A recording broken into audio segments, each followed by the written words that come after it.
Do you ever feel like your mind has a mind of its own? You decide to study, and suddenly you're on Instagram. You plan to wake up early, but your brain says just 5 more minutes. You want to focus, but thoughts scatter like wild horses. The truth is, most of us don't control our minds. Our minds control us. But Swami Vivekananda, one of the greatest spiritual leaders of all time, mastered this art. He turned a restless, fiery mind into a laser beam of focus and power. And he left behind a formula so practical, so timeless, that you can apply it today to control your mind and change your life. Stay with me till the end, because I'm going to break down Vivekananda's step-by-step method and show you how to use it to win over distraction, fear, and doubt. We live in the noisiest time in human history. Notifications, reels, ads, endless choices. Our attention span has dropped to just 8 seconds. No wonder we feel anxious, restless, and unfocused. But Vivekananda warned about this long ago. He said, "The mind is like a monkey, restless, jumping from branch to branch. But add intoxication to the monkey, then a scorpion sting, and then a ghost possession. Such is the nature of the uncontrolled mind." That's exactly how our minds feel today. Restless, overstimulated, distracted. So the question is, how do we tame this wild monkey? Before he became Swami Vivekananda, he was Narendranath Datta, a brilliant but restless young man. He would read everything, debate endlessly, and question every belief. His mind was sharp, but scattered. When he first met his guru, Sri Ramakrishna, he asked, "Sir, have you seen God?" Ramakrishna replied, "Yes, I see him more clearly than I see you." Narendra was shaken. His logical mind couldn't understand. But deep down he knew this man had mastered his mind. So Narendra began his journey.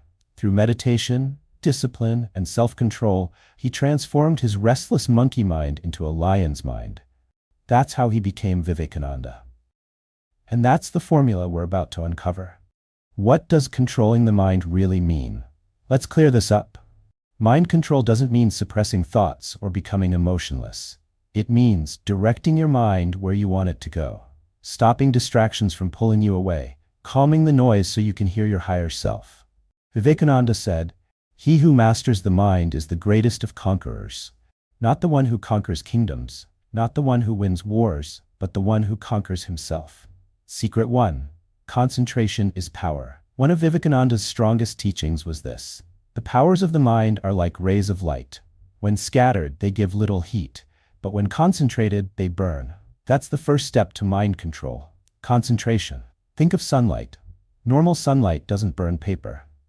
But focus it through a magnifying glass and it sets fire instantly. Your mind works the same way. Scattered equals weak. Focused, unstoppable. Practical exercise. Take 10 minutes daily. Sit still. Focus on your breath or a simple word like peace. Each time the mind wanders, bring it back. At first it feels impossible, but over weeks your mind becomes sharper than ever before.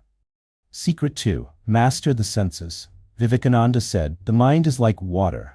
If left uncontrolled, it flows anywhere. But if you dig a channel, it flows exactly where you want." Most of our distractions come from uncontrolled senses. We see food, we crave it, we hear gossip, we join it, we scroll reels, we waste hours. The formula is simple. Control the senses, and you control the mind. Modern application: turn off notifications, don't let your phone control you. Decide eating times, don't snack mindlessly.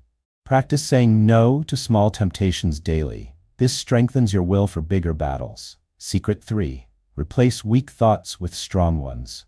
Here's something powerful. You can't stop thoughts directly, but you can replace them. Vivekananda said, "We are what our thoughts have made us, so take care about what you think. Words are secondary, thoughts live, they travel far." When negative thoughts arise, fear, doubt, laziness, don't fight them. Replace them with strong, positive thoughts. Practical exercise: when your mind says "I can't," replace it with "I will." When your mind says "I'm tired," replace it with "I am energy." When your mind says "I'll fail," replace it with "Every failure is a step forward." Over time, the mind learns to default to strength. Secret 4. Discipline over desire. The uncontrolled mind is a slave of desire. It wants comfort now, success later. But Vivekananda flipped the formula. Discipline first, reward later. He said, in a day when you don't come across any problems, you can be sure that you are traveling on a wrong path. Discipline is not punishment. Discipline is freedom. The freedom to direct your mind, instead of being dragged by cravings. Modern application. Create fixed routines, morning ritual, study hours, workout schedule. Stick to them no matter how you feel. Each act of discipline builds self-respect, and self-respect gives you control over your mind. Secret 5. Meditation.